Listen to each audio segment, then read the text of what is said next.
that the information provided is clear and easy to follow. I am an organizational strategist and a professional facilitator. I have worked through and led many meetings where it's very high stakes and high energy or emotions. So I hope that you will trust me to moderate tonight's meeting. I first want to acknowledge the people from Polk and Houston Super Neighborhoods 64 and 88. Thank you for caring deeply about your neighborhoods and for showing up to hold space for your community's voice. It is important that we first understand that we begin with an understanding about the purpose of tonight's meeting. Clarity provides ease for us. Tonight's meeting is meant to be informational. The purpose of the meeting is to it is being hosted by Houston First to share information for the community and clarify things that are coming. Tonight's goal is to update you on the progress of the traffic study, to outline the current plans for Leland, and to learn about Metro's realignment efforts. We will begin with short presentations from the constituents on the stage. After the presentations, we will have a short question and answer session that will start with answering questions from the public town hall that was held March 17th. Then we will move to the written questions that can be provided tonight. Houston First has asked these presenters to dedicate an hour of their time for this informational session, and the questions will be prioritized to reflect key community concerns. We will get through as many as possible. Now, I need to establish the ground rules for this evening. One of the ground rules for today's meeting is to understand that two things can be equally true. For example, you may be frustrated about how decisions have been made. And at the same time, this meeting is being held to share accurate information and to offer clarity about what's ahead. You can care deeply and want your voice to be heard. And it can still be true that this meeting is being held to share, to hold the space to provide updates and answer common questions. Holding both of these truths will help us to stay focused and to ensure that we have a respectful time together tonight. The next ground rule is that you are allowed to disagree, but you are not allowed to be disrespectful.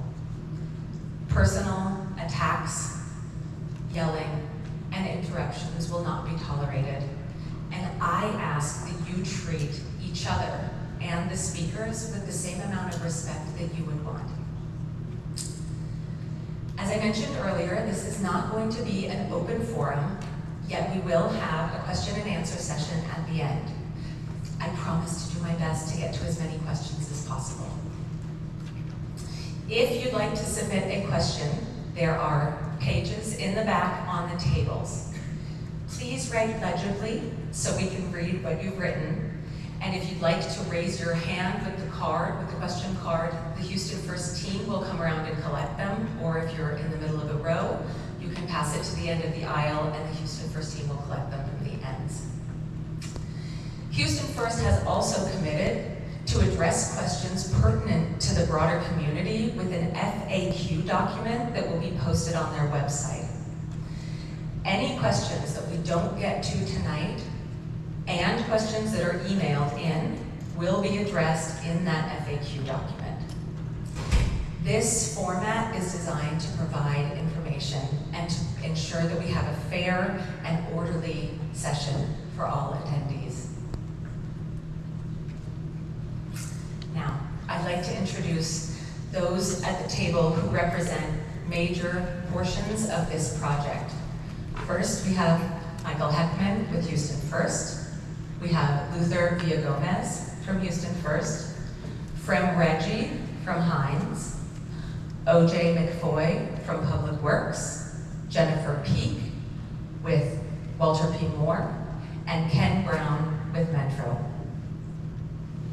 As we begin, I ask you to listen to the information that they are providing before submitting questions. I understand that there's been a number of questions that were submitted through public forum, and we will be addressing a number of those tonight in the question and answer session.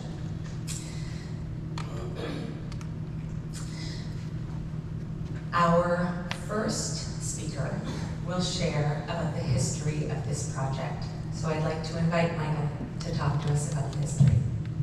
Great, thank you. And good evening, everyone. Thank you for your time, for being here tonight. What I wanted to do is for those of you that were at the last public session, or if you weren't, to sort of recap a little bit where we've been since then, and a little bit of the history of how we arrived at where we are in this part in the process. Houston First, in around 2022, started on a process for what a convention district reimagination would potentially look like, with the goal to go to the Texas legislature in 2023 to seek funding for such a project. It was at that time that the NHHIP, the TxDOT highway realignment plans had already been firmed up. So with that already in place, we looked at what we could potentially do to reimagine this entire area, from the convention center to the sports facilities and this eastern edge of downtown. A part of that was to be more competitive as a city for conventions, for leisure tourists, but also to improve the city for our residents. And as part of that, to address the issues that have been long-standing with the convention center here acting as almost a 5-block wall between downtown and East Downtown. The freeway project has allowed for us to rethink what that looks like, with a 30-acre eventual cap park coming, to think about things in a very, very different way. And so the connectivity of the East End and downtown was on our mind as we did that. As part of that, we did a lot of sessions about what would be the highest and best use of the real estate here, and how we could potentially do that. Expanding to the south is the only avenue that we had to be able to do that. And from the land to even further to the south for the establishment of an entertainment district.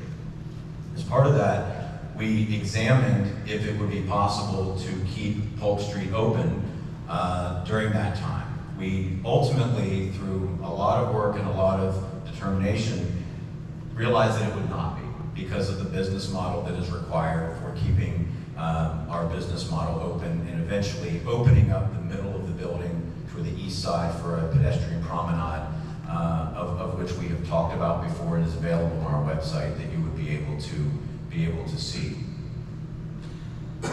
We really want to seek to create something that is important for not only the business community, but also for Houstonians. A pedestrian plaza here with free active concerts and programming and other things that we want to do. So we want to create something that has great walkability, that has great access for Houstonians. The last meeting, which was in March the 17th, we committed that we would come back and that we would talk about what the results were of the traffic study. Now, I want you to know that this is a traffic study that you'll hear more about, that was very comprehensive in nature. It was part of the process that we looked at late last year as to what that would entail for this area, and a lot went into that, which you'll hear much more about tonight. We've had the one public meeting, this second meeting that we've met with neighborhood leadership on more than one occasion. We met with leadership from People for Polk. We have met with the East End business owners to hear their perspective of what is important to them. A lot of our conventioneers and tourists visit a lot of those establishments that are on the east side and really enjoy doing so. It means a lot to what we provide. provide as a city. It's important to know that from the solutions that we have offered in working with the city of Houston for months and months on the connectivity of a two-way connection on Leland Street, that the city was immediately supportive of that because they knew that that was going to be an important step for us to be able to do. There's a lot of questions that we hope to be able to answer tonight relative to the traffic study, relative to the finished condition of what it will be for Polk Street post TxDOT construction. It's important to know that change is coming. Now, what we're offering is a little bit more change, but change is coming. There will be construction in that area that will sever Polk Street for 5 to 6 years. When it is finished, it will not be the Polk Street that it is today. There was an agreement that was reached between the city and TxDOT many years ago on what was a compromise with TxDOT, and essentially what that becomes is Polk Street moving from east to west, stopping at what will be a highway feeder road, making a right, in 2 blocks having to go 4 lanes to the left, cross traffic, doing a U-turn then, going 3 lanes back to the right, and then ultimately making a right onto Polk Street. Now, while that is, some would consider that open, we don't believe that that will be a highly used thoroughfare. We do believe that if we do it right and we work with the city and we create a really great avenue for Leland Street, that will be a great solution. It's important for us also, we heard from the business community, to have great walkability and improving the sidewalks, improving that area. That's something that's important for us and that we will advocate for. We've heard that directly from the business community. So, we're pleased that you're here tonight. We hope we can get out the right information. We're committing to the thing, last public meeting we committed we would have this meeting and that we would publish the results of the traffic study. We're following through on that. The things that we're telling you, we will follow through on.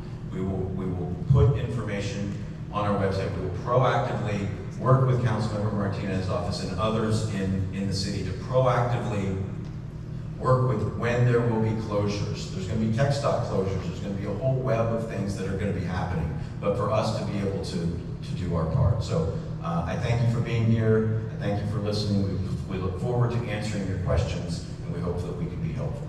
Thank you. Wonderful. Thank you, Michael. Councilmember Martinez, would you like to say a few words? Thank you, Hannah, and to the residents right here, thank you for showing up continuously at these types of meetings. This is officially the 3rd meeting that we've had when it comes to the Polk GRC process. And I want to also thank the folks that are up on the stage that have spent time over the past 3 to 4 months to make sure that we have answers.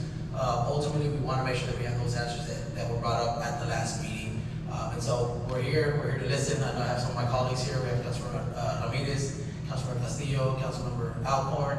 I don't know if I'm missing anyone else, but I want to thank my colleagues for also being here and being supportive. Thank you.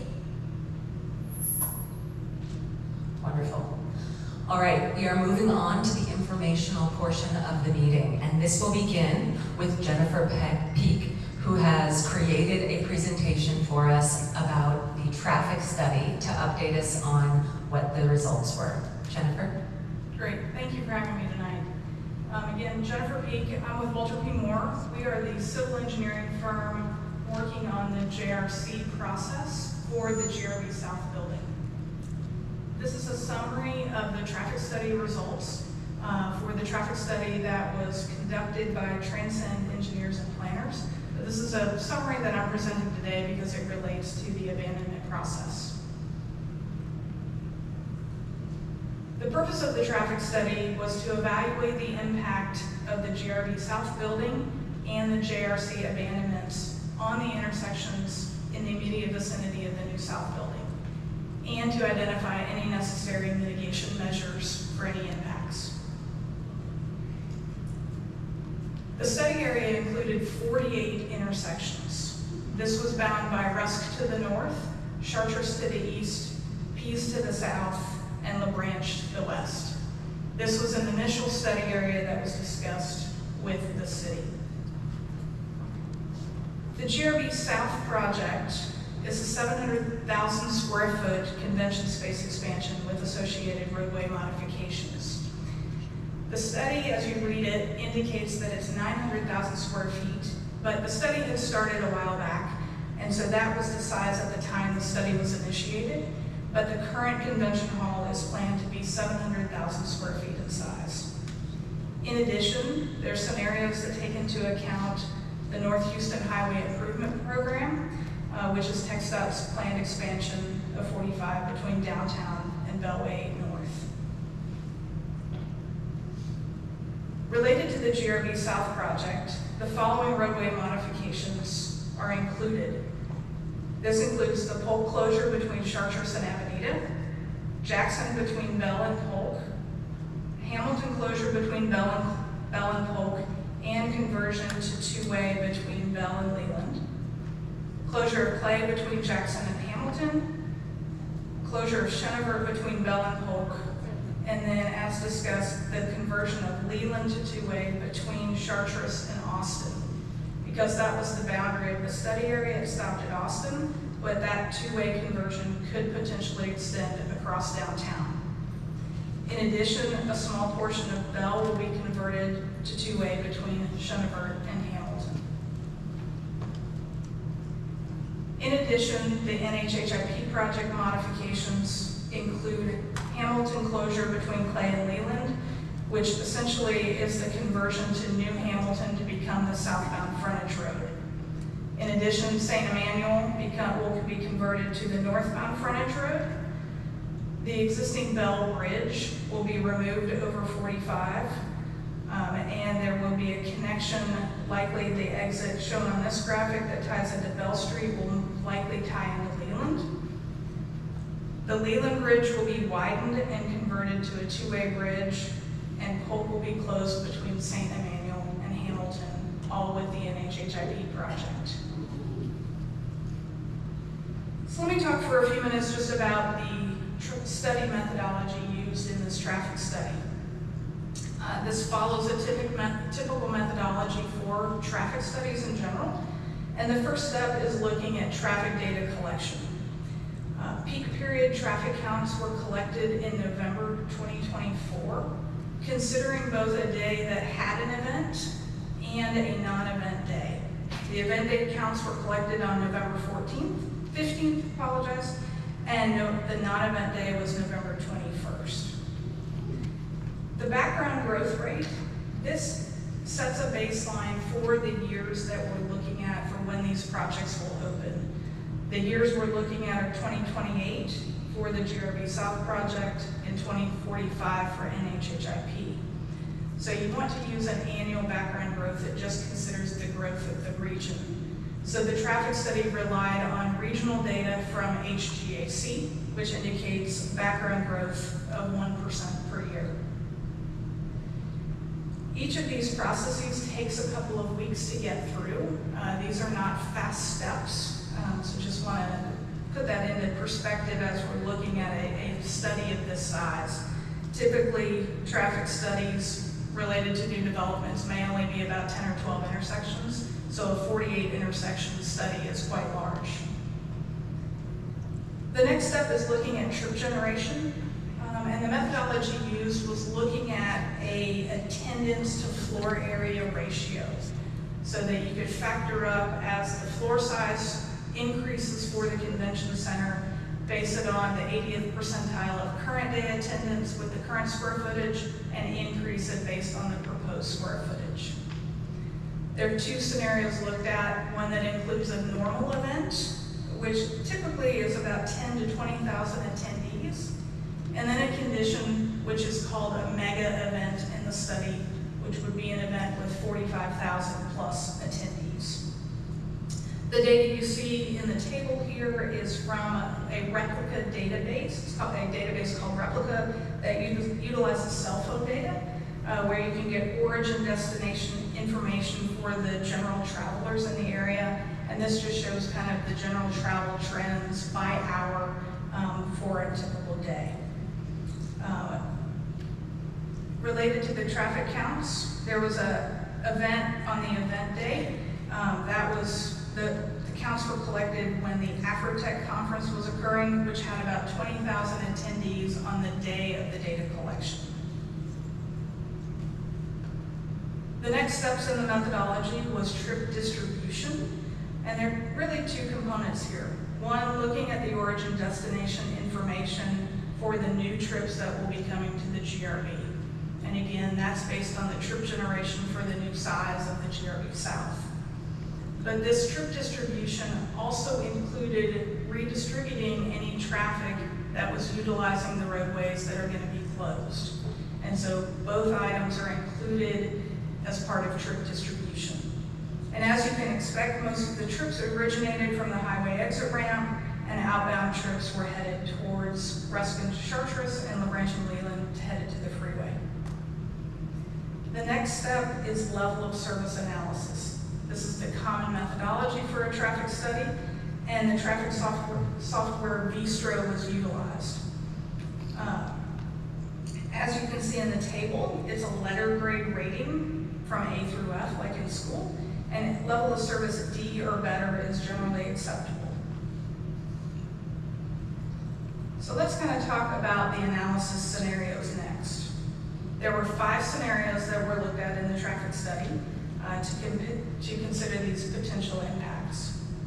The first is existing conditions. To set a baseline for 2025 existing conditions, analysis was done for the AM and PM peak hours using the current traffic count data, the intersection control, whether it's a traffic signal or stop controlled intersection, and the current roadway conditions. The next scenario looked at a 2028 no-build scenario without NHHIP improvements. This considered GRB South was not built yet, the streets were not closed yet, but it looked at 2028 volumes using that 1% per year background growth rate to have a new baseline for 2028.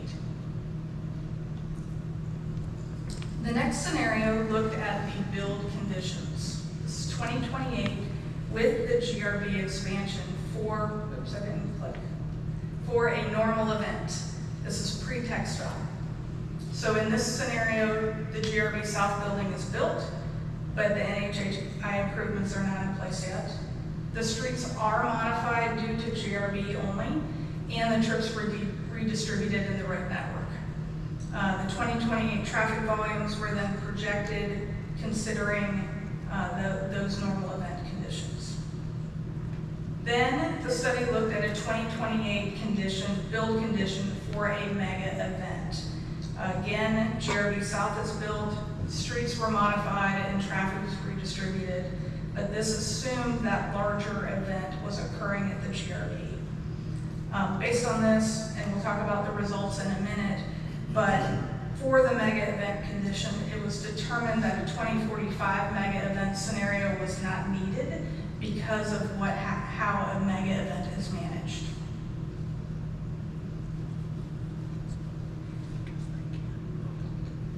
The last scenario is the 2045 build condition with the NHHIP improvements in place, plus the GRB expansion. This is for normal event conditions. So again, GRB South is in place, NHHIP improvements are in place and open, street modifications for both projects are in place, and 2045 traffic volumes were utilized. So let's look at the results for each of those 5 scenarios. For existing conditions, the roadway network within the study area operates efficiently during both the AM and PM peak hours, with minimal delays and queuing issues. In the AM, PM peak hours, all intersections operate at level of service D or better. Most of the pedestrian crossings also operate at level of service D or better, except for the 5 crosswalks circled here, where the pedestrian level of service is F.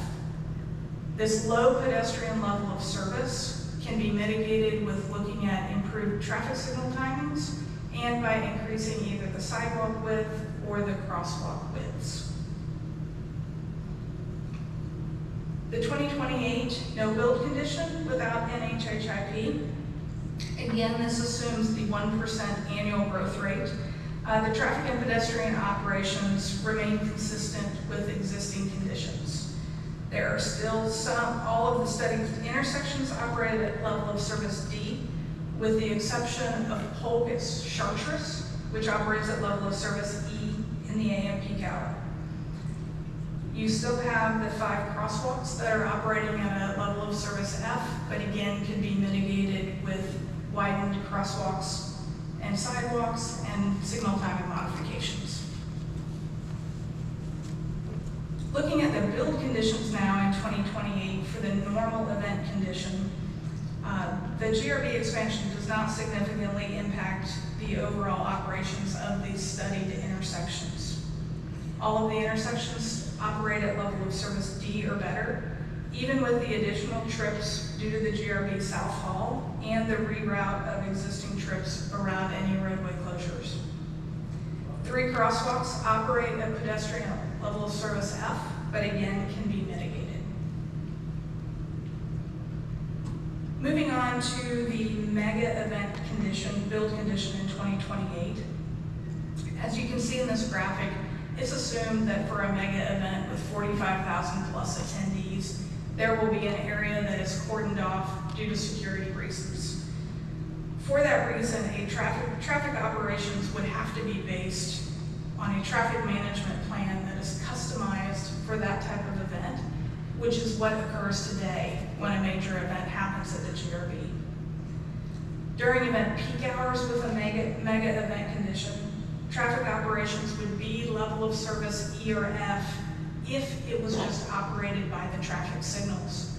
But what happens is mobility officers are used to manage operations at the intersections that is in accordance with the traffic management plan for that specific event. This same approach would be used in 2045, so that's why it's not a separate analysis scenario. In 2045, this is the last scenario with NHHIP in place, again for a normal event condition. All of the studied intersections will continue to operate at level of service D or better for vehicles during a normal event. There are still some crosswalks that need to be improved with either crosswalk or sidewalk widenings and traffic signal timing improvements.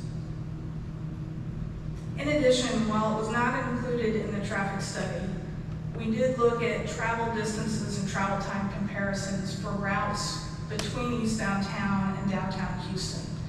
You can see in the left-hand side that is currently using Polk. It's about 2.7 minutes if you assume a 20-mile-per-hour average travel speed.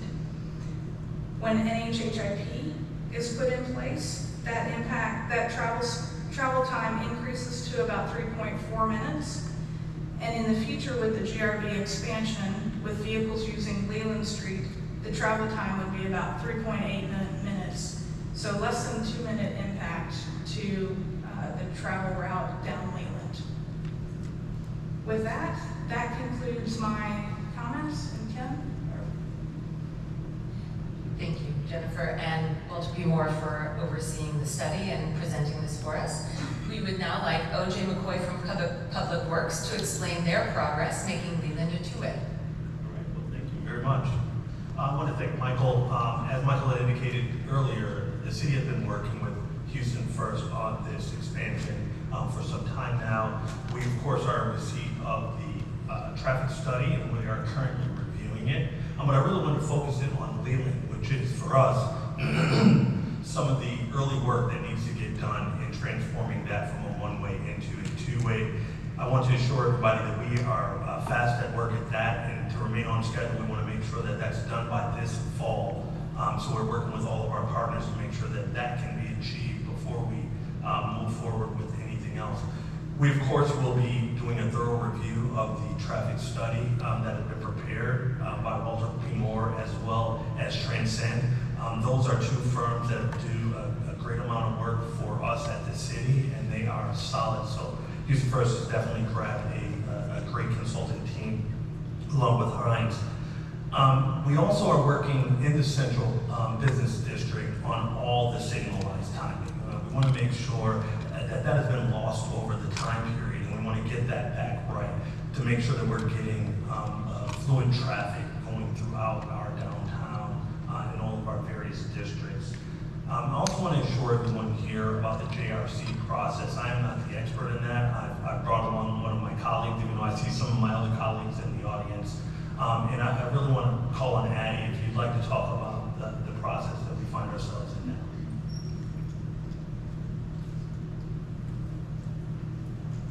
Good evening. Just a quick update on where we are with JRC. What you will likely see next is in the month of July, our goal is to have an RCA, that is a request for council action before City Council. It is a motion.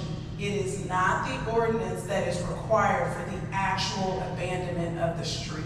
What it will do is it will present the transaction to City Council so they can ask us questions and things of that nature and engage them. It is not the final ordinance. It's not the final piece to actually abandon the streets. What's the street?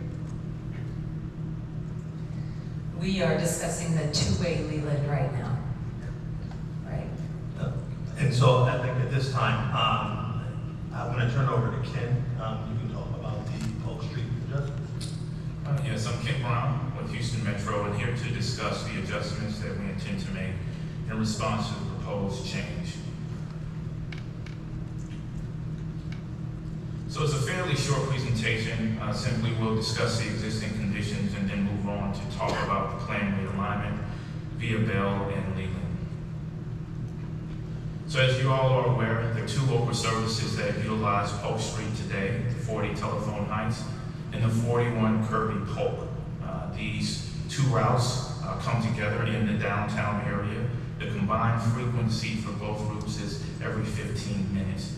It serves approximately 5,300 customers on a daily basis. That's the two routes combined.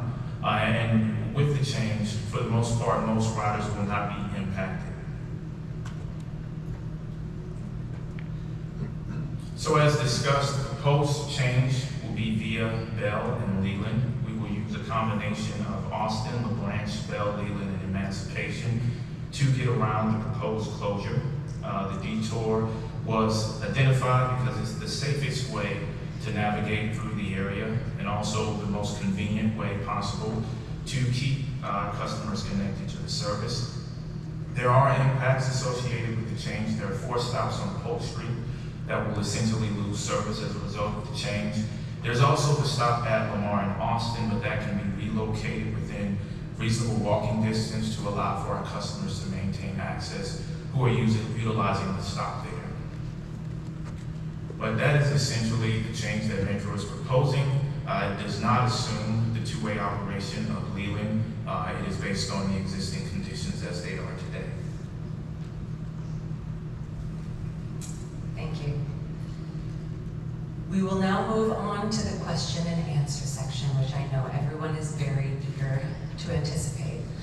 How we decided to consolidate the questions that were given during the March 17th public town hall was to identify the high-level concepts that were identified in the questions. And the first, and I think most important for everyone here, is the public access and safety. So Michael, if you're willing to answer these questions, the first question is, what plans are in place to ensure safe pedestrian access across downtown, especially with the closure of Polk Street and concerns about safety on Leland? Yeah, I think there were a lot of questions that sort of surrounded, you know, the pedestrian access, and I had touched on it a little bit earlier. when Leland is reconditioned, it will be a priority for us in working with the city to enhance the sidewalks and the walkability and the space that's there to not only make it attractive, but also safe for pedestrians, whether you're a Houstonian, whether you're one of our guests that are down here, keeping that corridor safe and accessible is going to be very important to us, and we plan on working very closely with the city to ensure that that's a priority as we move that reconditioning forward. Thank you.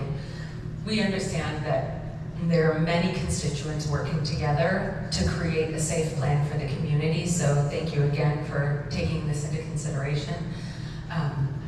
The next question is about funding and private investors. Who are the private investors involved in this project? Yeah, there were several questions that were submitted around this topic. I think there's a little bit of confusion because Houston First is deemed a corporation. That is only in parlance of city government. So Houston First is a local government corporation that was set up and has oversight by the city of Houston. There are no private investors in the South Building expansion. It's not a for-profit entity. There's not investors that are investing in it. As there's further development throughout downtown, there may be developers that will come in and hopefully enhance our downtown and East Downtown and East End areas, but specifically for the GRB South, that is a development that is being taken on by Houston First on behalf of the city of Houston. Thank you. The next question is around project timeline and communications.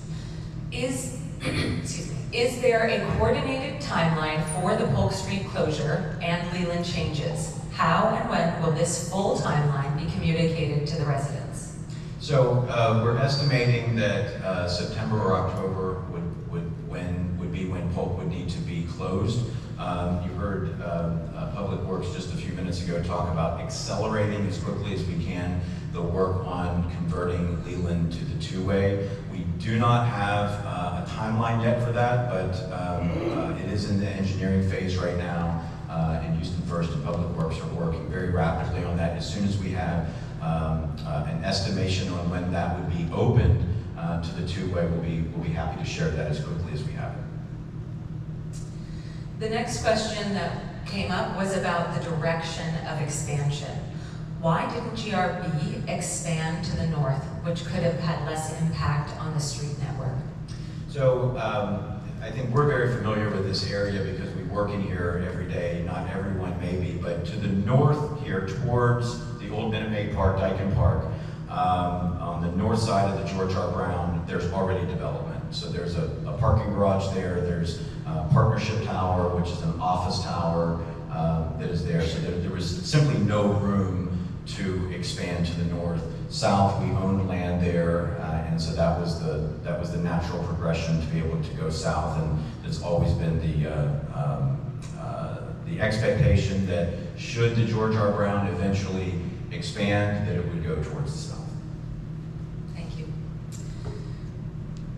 What about the Cap Park connectivity? There's been a lot of questions about this and the funding of it.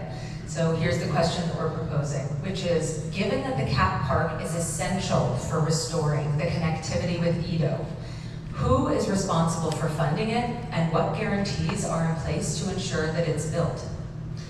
Yes, this is a great question, and this has come up a lot, and I can tell you that it is very important to the administration, to the city at large, even just the community, not just the city of Houston, to get this completed in the right way. I would expect that this would be a robust public and private partnership, similar to the way that Discovery Green was built when it was completed back in 2008. There was a public and private partnership to be able to get that completed and finished. Houston First will be part of that effort. I don't think there is a budget yet for what that looks like or an anticipated timeline, but it is very important. Some of those funding decisions and other things are well off, so it's 10 plus years until I think some of those things need to be done. But clearly very important for the community at large to be able to get this done in the right way, and I think that it will take a very robust public and private partnership, and we intend to be part of that. Thank you. It does take a village to have an experience change and move through it in a way that is successful for all involved. And the intention of the George R. Brown expansion is to create success for our community. I'd like to recognize State Representative Jolanda Jones. Thank you for being here. We appreciate your presence, as well as all the other representatives that are here. Thank you. We are now moving on to the comments, to the written questions. This first one is for Houston First. Again, Michael, you might want to hold on to that. What consideration was given to an expansion design that builds over and around Polk rather than closing Polk? Yeah, I mentioned that earlier, that quite a lot actually, but just the way that the convention center business works, you have to have contiguous space where there's flat space across the center. And I think this came up at the last meeting like this that we did, to say, well, couldn't you engineer it in a way that there was just a walkway over the street? Of course you could, but it's not something that would have been a wise investment of the money to be able to do, because our goal is to expand the tax base, create more jobs, and make Houston a better destination and a more viable destination and better for the community. The next question is very broad, so I invite anyone to take a stab at answering this. How do the proposed traffic changes accommodate the pedestrian traffic to and from Edo and Shell, which currently use Polk Street? Access during construction matters.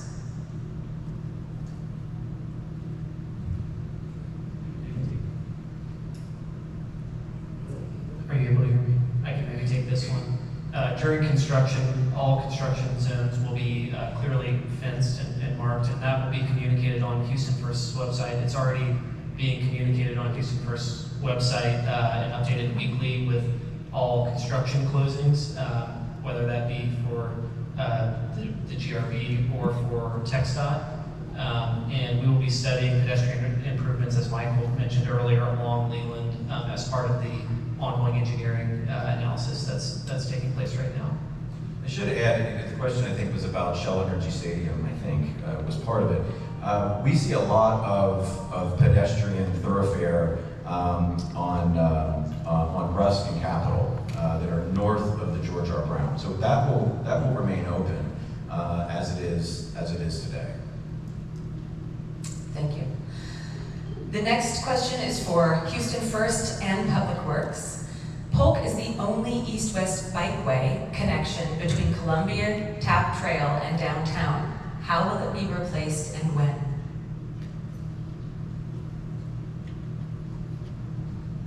As I indicated before, we are reviewing the traffic study now. The traffic study, of course, takes into account pedestrians as well as bicyclists. And so we'll be taking a look at that. What if we would? Thank you. For Houston First, how does this plan integrate with the World Cup activities coming in the near future? Yeah, so Houston First has a great relationship with the Harris County Houston Sports Authority and the World Cup Host Committee, putting on a great face for Houston to the world when they get here next summer is critically important for the work that we do of our mission. And so we'll be doing everything in our power to make sure that we have a great welcoming experience for the people that are here. Our team works weekly with the team getting that ready for next summer. The Fan Fest will be just on the other side of the freeway in Edo, so it will not be in the construction area. But we will be working on the traffic patterns to stay away from of that area of construction, but it will not be a through area. So we think it's pretty contained to a four block area as to where construction will be. So we don't believe that it will significantly impact the World Cup activities while they're here, whether it be the Fan Fest in Edo, of course the games are at NRG Stadium, and the other fan zones that will be existing. Thank you. Here's another one for you. TxDOT could not do a park bridge because their path off-ramp was very important. If Polk is closed, the off-ramp can be moved and the bridge becomes more feasible. Did Houston First consider this possibility? If not, why? I can't answer that. We'll try to get an answer from TxDOT on that.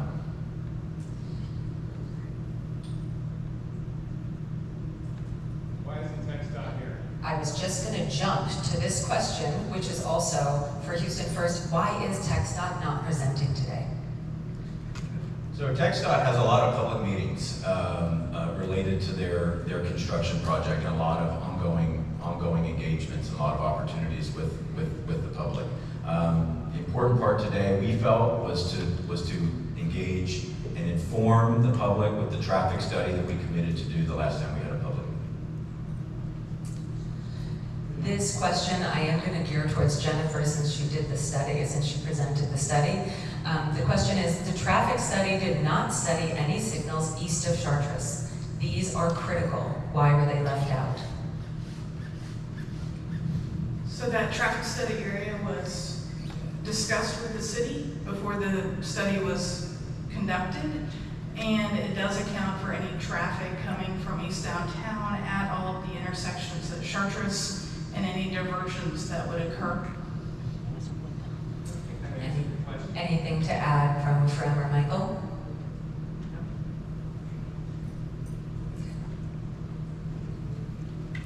The next question is for Public Works. As a percentage, with what confidence can Houston Public Works say Leland can be transformed into a two-way street? Engineering, traffic patterns, etc. taken into consideration. We are very confident of that, 100%.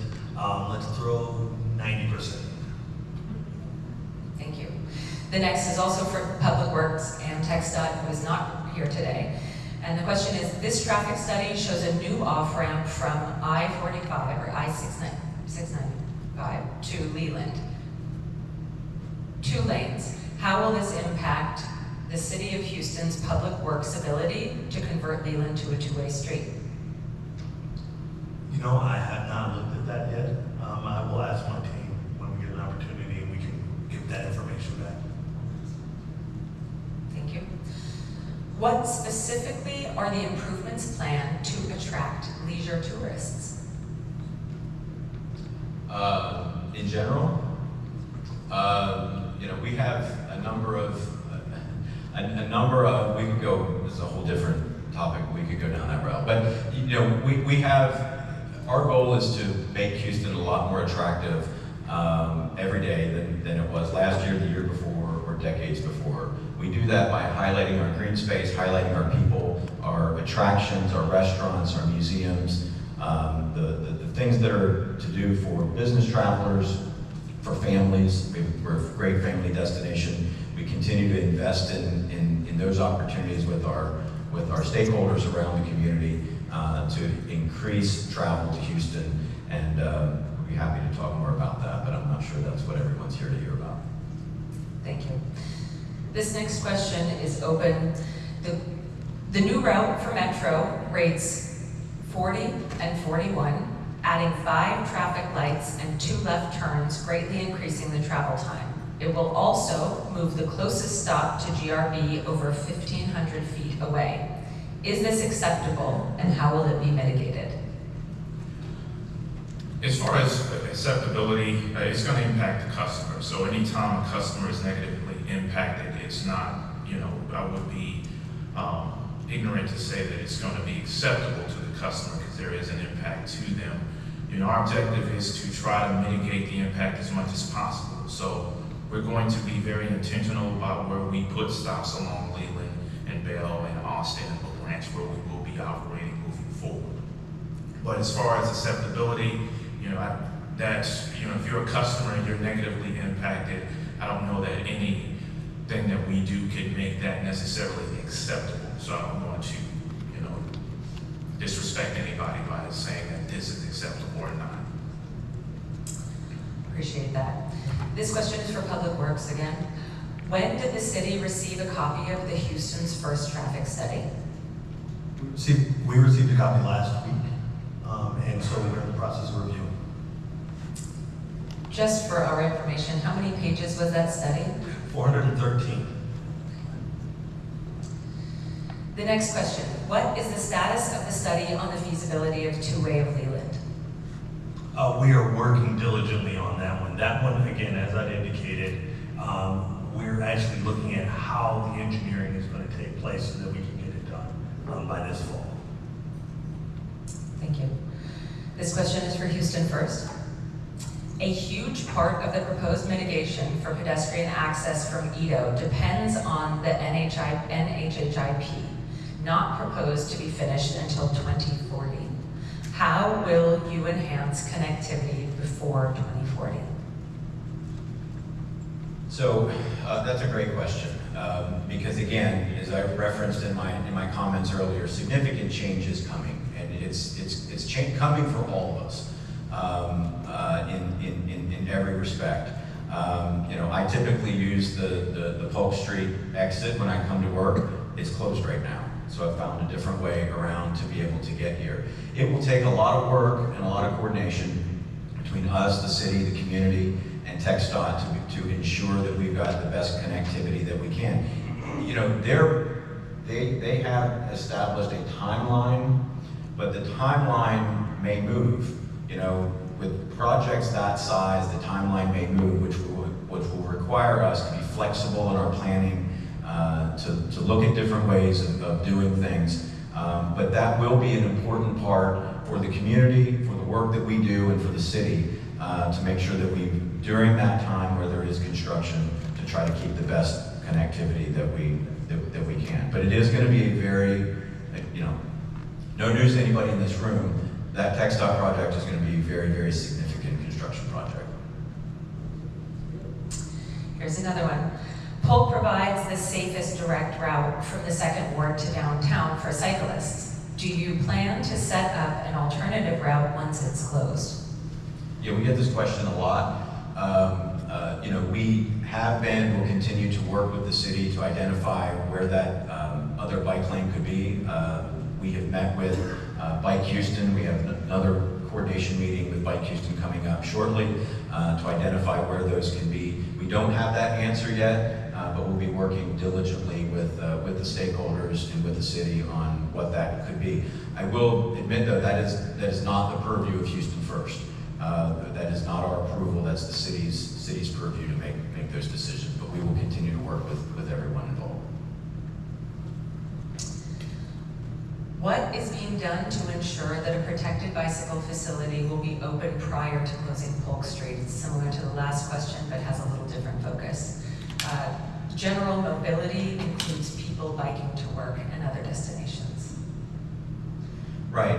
Again, just as an add-on to that, I understand that that's a concern for some people, and it's not lost on us, and it's part of the conversation that we're having in planning with the city and with others. Thank you. I believe we have at least time for one more question.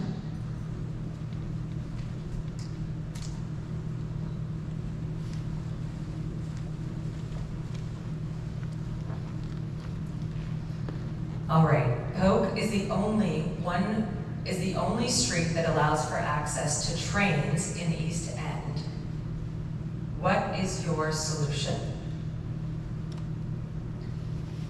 I think that may be related to grade separation, I think is what that question is really about. And if Metro is willing to take that, I know there's been a lot of conversation with the community about that and how they prioritize those projects and seeking funding for those. But that is something that I think Metro, are you able to speak to that?